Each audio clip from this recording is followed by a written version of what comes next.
Good evening viewers. आज का हमारा टॉपिक है सीबेशियस सिस्ट।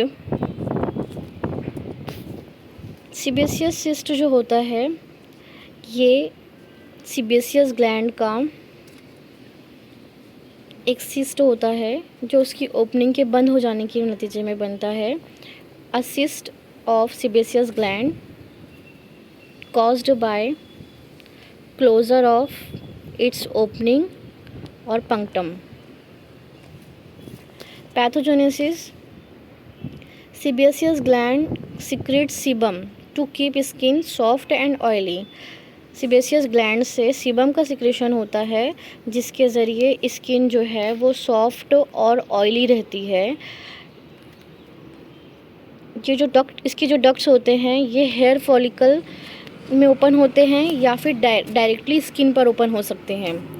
कभी कभी ये डक्ट जो होती है सीबेशियस ग्लैंड की डक्ट ये ब्लॉक हो जाती है या फिर उसका जो ग्लैंड का माउथ होता है या ओपनिंग होती है ये मैकेनिकल ऑब्स्ट्रक्शन की वजह से ब्लॉक हो जाती है, जिसकी वजह से उसमें से निकलने वाला जो सीबम होता है वो रिटेन हो जाता है। रिटेंशन और डिस्टेंशन होने लगता है। जो ग्लैंड होता है वो डिस्टेंड हो जाता है और उसके ओन सिक्रेशन जो है उसमें रिटेन होने लगता है। इसको हम अगर सही नाम देना चाहें तो it is a type of epidermoid cyst जो कि स्क्वैमस सेल्स के ज़रिए लाइंड होता है। सुपरफिशियल स्क्वैमस सेल्स खास करके उसको लाइन करते हैं। इसके बाद सिस्ट का जो कंटेंट होते हैं येलोइश पल्टेशियस मटेरियल और उसके अंदर अनप्लीजेंट स्मेल होती है जिसके अंदर सीबम, फैट और डीस्क्वेमेटेड एपिथेलियल सेल्स होते हैं। एनाटॉमिकल डिस्ट्रीब्यूशन या कॉमन जो साइट्स होती हैं इसकी, sebaceous glands are absent in the palm and sole. तो इसी वजह से सीबेशियस सिस्ट भी पाम और सोल में नहीं मिलता है। लेकिन इसके अलावा जितने भी हेयरी एरियाज़ हैं, ख़ास तौर पे स्काल्प, फेस, जहाँ पे सीबेशियस ग्लैंड ज़्यादा पाए जाते हैं, और इसी तरह से स्क्रोटम में ये जो सिस्ट होते हैं ये आमतौर पे मल्टीपल होते हैं और ये सॉलिड और वेल फॉर्म्ड होते हैं। जब हम उसको पाल्पेट करेंगे तो वो सॉलिड फील होता है अगर वो स्क्रोटम में होगा तो। नेक्स्ट है क्लिनिकल फीचर्स और पंक्टम। इसमें खासियत होती है इसका शेप और साइज़ अगर देखें तो स्फेरिकल सिस्टिक स्वेलिंग होती है। इसकी साइज़ फ्यू मिलीमीटर से लेकर अप टू 5 सेंटीमीटर तक देखी गई है। यहाँ पर जो इमेज दी गई है स्काल्प की इमेज है, इसमें 2 सिस्ट बताए गए हैं।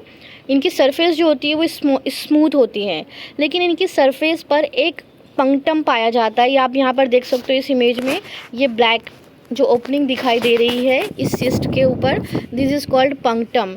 ये क्या होता है, ब्लूइश और ब्लैकिश स्पॉट होता है जो कि ब्लॉक्ड ओपनिंग ऑफ डक्ट को दिखाता है। ये क्या है, it is nothing but a blocked opening of that duct of sebaceous gland. उस सीबेशियस ग्लैंड की जो डक्ट ब्लॉक हो गई है उसकी ओपनिंग है जो आपको पंक्टम की तरह दिखाई देती है, या हम उसको पंक्टम कहते हैं। ये एक हॉलमार्क साइन है ताकि हम इसको डिफरेंशिएट कर सके अदर बेनाइन ट्यूमर जैसे डर्मोइड है, लाइपोमा है, तो इनमें पंक्टम नहीं पाया जाता, लेकिन सीबेशियस सिस्ट में पंक्टम पाया जाता है। इसमें आप देख सकते हैं एनाटॉमिकल फिक्सेशन जो होता है, अगर आप ऑन एग्जामिनेशन देखते हैं over the skin always fixed to the skin, क्योंकि पंक्टम जो होता है ये स्किन से फिक्स्ड होता है। ये इसका डायग्रामेटिक इमेज आप देख सकते हो, सिस्ट और उसकी डक्ट किस तरह से मौजूद है। एग्जामिनेशन फाइंडिंग क्या मिलती है आपको, ओवरलाइंग स्किन जो होती है हम उसको लिफ्ट ऑफ नहीं कर सकते, यानी जब अगर हम उसको पिंच करके ऊपर उठाने की कोशिश करेंगे तो वो पिंच आउट नहीं होती और जो पिंच टेस्ट होता है वो नेगेटिव होता है। ये डर्मोइड सिस्ट के मुकाबले और लाइपोमा के मुकाबले ये उसकी डिफरेंशियल पॉइंट है, क्योंकि डर्मोइड सिस्ट और लाइपोमा में जो पिंच टेस्ट होता है या स्किन होती है वो अडहेयर नहीं होती है मास से। मास जो है सेपरेटेड होता है फ्रॉम द स्किन। नेक्स्ट है अंडरलाइंग स्ट्रक्चर्स जो होते हैं ये अंडरलाइंग स्ट्रक्चर से फ्री है, लेकिन जब हम एग्जामिनेशन करते हैं तो वो इजीली मूव होता है स्किन के साथ ओवर द डीपर टिश्यूज़, यानी वो डीप टिश्यू के साथ जो है वो अडहेयर नहीं है, जुड़ा हुआ नहीं है। अगर हम उसको मूव करते हैं या पाल्पेशन के टाइम में उसको थोड़ा सा हिलाते हैं तो उसमें क्या होता है कि स्किन के साथ साथ जो स्वेलिंग है वो भी मूव करती है और अंडरलाइंग स्ट्रक्चर से वो बिल्कुल भी फ्री होती है। नेक्स्ट है फिज़िकल एग्जामिनेशन। फिज़िकल एग्जामिनेशन में सबसे इम्पॉर्टेंट पॉइंट होता है कंसिस्टेंसी। इसकी कंसिस्टेंसी जो होती है वो सिस्टिक नेचर की होती है, लेकिन जब हम इसको दबाते हैं तो इंडेंटेशन भी हो सकता है। इंडेंटेशन का मतलब होता है कि जब हम किसी मांस को फिंगर से दबाते हैं तो प्रेशर की जहाँ पर पड़ता है वो हिस्सा जो है पल्टेशियस मटेरियल की वजह से दब जाता है, इसे हम इंडेंटेशन कहते हैं। नेक्स्ट है फ्लक्चुएशन। फ्लक्चुएशन जो है लार्जर सिस्टम में पॉजिटिव होता है, लेकिन स्मॉलर सिस्टम में इस प्रोसीजर को यानी फ्लक्चुएशन को देखना ये डिफ़िकल्ट होता है, तो हम उसको अच्छे से एलिसिट नहीं कर पाते। ट्रांसइल्यूमिनेशन टेस्ट, जब हम टॉर्च के ज़रिए लाइट पास करते हैं तो हमेशा ये निगेटिव होता है, क्योंकि जो मटेरियल है सीबेसियस सिस्ट के अंदर वो क्या होता है, ओपेक होता है या बोल सकते हो पल्टेशियस होता है, वो क्लियर या ट्रांसपेरेंट नहीं होता, इसी वजह से उसमें से लाइट नहीं गुजरती है। नेक्स्ट है टेंडरनेस। यूजुअली नॉन टेंडर होता है ये, यानी हम अगर उसको प्रेस करेंगे तो पेशेंट को बिल्कुल भी दर्द महसूस नहीं होता। अगर प्रेस करने पे दर्द महसूस हो रहा है और वहाँ पे रेडनेस वगैरह मौजूद है तो ये जाहिर करती है कि जो सीबेसियस सिस्ट है वो इन्फेक्टेड हो गया है, यानी जब तक कि वो इन्फेक्टेड नहीं होगा वो पेनलेस होता है, लेकिन अगर उसमें सेकेंडरी इन्फेक्शन हो जाए तो उस कंडीशन में वो पेनफुल हो जाता है। द इन्फेक्शन साइकिल, स्टार्टिंग में अगर इन्फेक्शन हुआ है पेशेंट को, या पेशेंट आपके पास इस कंडीशन में आ रहा है कि पेशेंट का जो सिस्ट है वो इन्फेक्टेड है, तो इस कंडीशन में अगर आप एग्ज़ामिनेशन करोगे तो एग्ज़ामिनेशन के टाइम में जो सिस्ट है उसकी ओवरलाइंग स्किन जो है वो रेड दिखाई देगी, और जब आप उसको प्रेस करते हो तो वो टेंडर होगा यानी पेनफुल होगा। इसके बाद हमें, अगर ऐसा पेशेंट हमारे पास आता है तो हमें एंटीबायोटिक स्टार्ट करनी है इमीडिएटली। आईवी एंटीबायोटिक्स दे सकते हैं, ओरल भी दे सकते हैं, डिपेंड करता है पेशेंट की कंडीशन कैसी है। और जब इन्फेक्शन सबसाइड हो जाएगा उसके बाद एक्यूट इन्फ्लेमेटरी जो सिम्टम्स हैं यानी रेडनेस, स्वेलिंग, पेन, ये सारी चीज़ें जब कम हो जाएगी तब हम उसको एक्साइज आउट कर देते हैं। Surgical excision is only possible after the infection has fully subside. जब तक कि कम्प्लीटली रिजॉल्व नहीं होता है इन्फ्लामेशन या इन्फेक्शन तब तक हमें एक्सिजन नहीं करना है। अगर इन्फेक्शन सबसाइड नहीं हो रहा है तो इस कंडीशन में हम क्या करेंगे, इंसिजन देंगे, कट करेंगे। जो भी पस है और सेमी लिक्विड फीटेड मटेरियल है इसे हम बाहर निकाल देंगे और धीरे धीरे ग्रेजुअली डाइसेक्ट आउट करेंगे, और या फिर सिस्ट को हम अवल्ड कर देंगे, यानी उसको उल्टा कर दिया जाता है, जो इनर सरफेस है उसको आउटसाइड कर दिया जाएगा और कंटिन्यूअस एंटीबायोटिक कवर दिया जाएगा ताकि जो इन्फेक्शन है वो ही पूरी तरह से रिजॉल्व हो जाए। इसमें बहुत ध्यान रखना पड़ता है क्योंकि इसमें इस टाइम में ब्लीडिंग बहुत ज़्यादा होती है और एडहेजन भी ज़्यादा होता है। नेक्स्ट है surgical excision technique. The golden rule, total excision of the cyst is the treatment of choice. Treatment of choice क्या है सीबेसियस सिस्ट के लिए, कि उसको कम्प्लीटली पूरे सैक को निकाल दिया जाए। अगर थोड़ा भी उसका रेमिनेंट यानी बाकी रह जाता है तो उस कंडीशन में उसको पेशेंट को रिकरेंस हो जाता है। The entire cyst wall must be removed intact, otherwise recurrence is inevitable, यानी आप रिकरेंस को फिर रोक ही नहीं सकते। अगर आपका सिस्ट की जो वॉल है वो रप्चर हो गई है और वो कम्प्लीटली रिमूव नहीं हुई है तो इस कंडीशन में कुछ दिनों के बाद, कुछ महीनों के बाद जब भी उसको फेवरेबल माहौल मिलेगा वो दोबारा से सिस्ट में कन्वर्ट हो जाएगी। फर्स्ट है डाइसेक्शन। डाइसेक्शन मेथड में हमें क्या करना है, इंसिजन देना है। एक एलिप्टिकल इंसिजन दिया जाएगा ऑन द स्किन। ख़ास तौर पे पंक्टम जिसके सेंटर में मौजूद होगा और उसके इर्द गिर्द जो है एलिप्टिकल शेप का इंसिजन दिया जाएगा। सिस्ट ग्रेजुअली डाइसेक्ट कर दी जाएगी और सराउंडेड स्किन से बिल्कुल भी अलहदा करके निकाल दी जाएगी। प्रीवियसली इन्फेक्टेड सिस्ट में अगर है तो पास्ट इन्फेक्शन की वजह से जो सिस्ट वॉल होती है वो थिक हो जाती है और वेल डिफाइंड हो जाती है, जिसके नतीजे में हम आसानी से क्लीन डाइसेक्शन कर सकते हैं। नेक्स्ट है इंसिजन एंड इवल्जन टेक्निक। इसमें क्या होता है, हमें इंसिजन देना है। जो इंसिजन होगा वो डायरेक्टली स्क्वायरली ऑन द स्किन और उसके बाद इनटू द सिस्ट। हमने इंसिजन दिया, पहले हमने स्किन कट की, उसके बाद हम सिस्ट वॉल को भी कट कर देते हैं।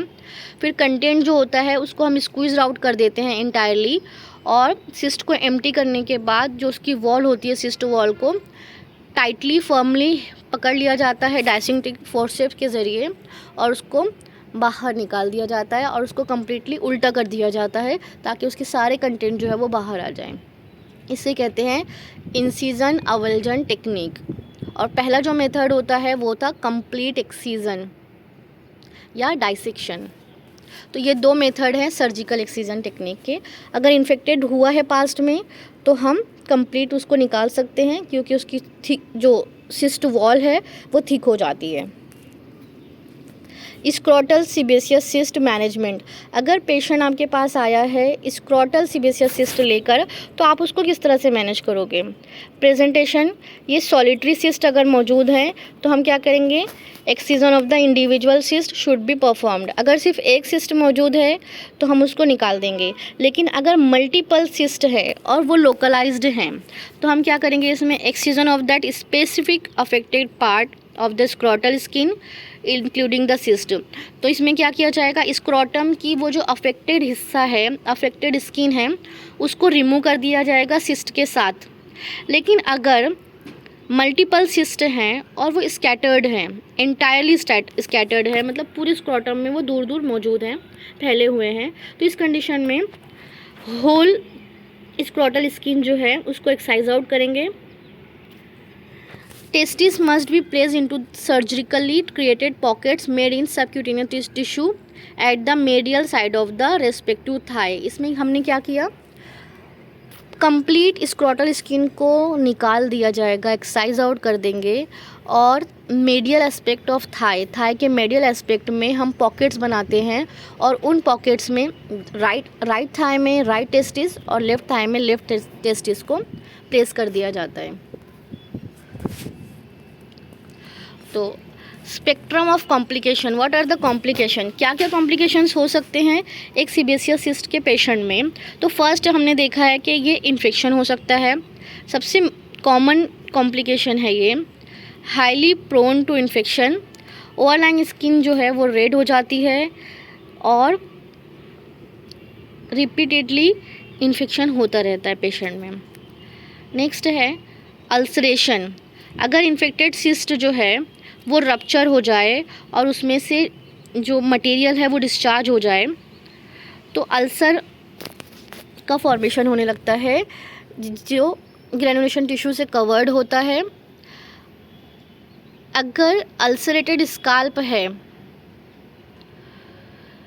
तो ये फंगेटिंग एपिथेलियोमा की तरह दिखाई देता है, इसे कहा जाता है कॉक्स पेक्यूलियर ट्यूमर। यानी अगर स्काल्प में कोई सिस्ट बना था और वो इन्फेक्टेड हुआ और फिर वो रप्चर्ड होकर वहाँ पर एक नया अल्सर फॉर्मेशन हुआ तो ये अल्सर जो है कॉक्स पेक्यूलियर ट्यूमर कहलाता है, जो कि एक फंगेटिंग एपिथेलियोमा की तरह दिखाई देता है। इसी तरह से एक बहुत ही रेयर कंडीशन है जो कि कहलाती है सीबेसियस हॉर्न। इसमें होता क्या है, बार बार सीबम का स्लो डिस्चार्ज होने की वजह से एक हार्ड मास बन जाता है, ख़ास तौर पे पंक्टम के पास, और ये एक सींग की तरह दिखाई देता है या इतना हार्ड हो जाता है कि उसकी जो फीलिंग है वो सींग की तरह महसूस होती है, लाइक अ हॉर्न। इसी वजह से उसको सीबेसियस हॉर्न कहते हैं। फोर्थ कॉम्प्लिकेशन हो सकता है कैल्सिफिकेशन। ये एक रेयर कॉम्प्लिकेशन है, लेकिन ओकेजनल केसेस में देखा गया है स्क्रोटम के सिस्ट में कि वो कैल्सिफाइड हो जाते हैं।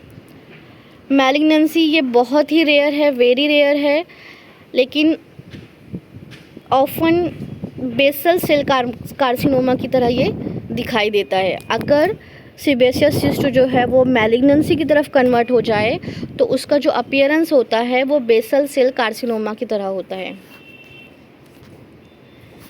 क्लिनिकल पर्ल्स, इसमें क्या क्या चीज़ें हमें याद रखनी है। फर्स्ट वन, अगर सीबेशियस सिस्ट को डायग्नोज करना है तो सबसे इम्पॉर्टेंट है लुक फॉर पंक्टम। ये ब्लूइश या ब्लैकिश कलर का ब्लॉक्ड डक्ट होती है, जो कभी कभी स्काल्प के सीबेशियस सिस्ट में एब्सेंट हो सकती है, लेकिन जो सीबेशियस सिस्ट होता है वो स्किन से फिक्स्ड होता है, लेकिन अंडरलाइंग स्ट्रक्चर से कंप्लीटली फ्री होता है। सेकंड गोल्डन रूल क्या है सर्जरी के लिए? Total wall removal. Avulsion tech, अगर हम चाहते हैं कि पेशेंट में रिकरेंस ना हो तो हमें कोशिश ये करनी चाहिए कि एंटायर सिस्ट वॉल को कंप्लीटली रिमूव कर दिया जाए। यही एक तरीका है जिससे हम रिकरेंस से बच सकते हैं। और थर्ड है प्राइमरी ट्रीटमेंट जो है इसका, रेस्पेक्ट द इन्फेक्शन। अगर sebaceous cyst are high prone to infection, never perform standard surgical excision on an actively infected cyst. अगर इन्फेक्टेड सिस्ट है और एक्टिव इन्फेक्शन मौजूद है तो इस कंडीशन में हमें कभी भी एक्सिजन नहीं करना है जब तक कि इन्फ्लामेशन फुल्ली सबसाइड नहीं हो जाता है। तो these are the clinical pearls. You should keep these 3 points in mind when dealing with sebaceous cyst. That's all for today.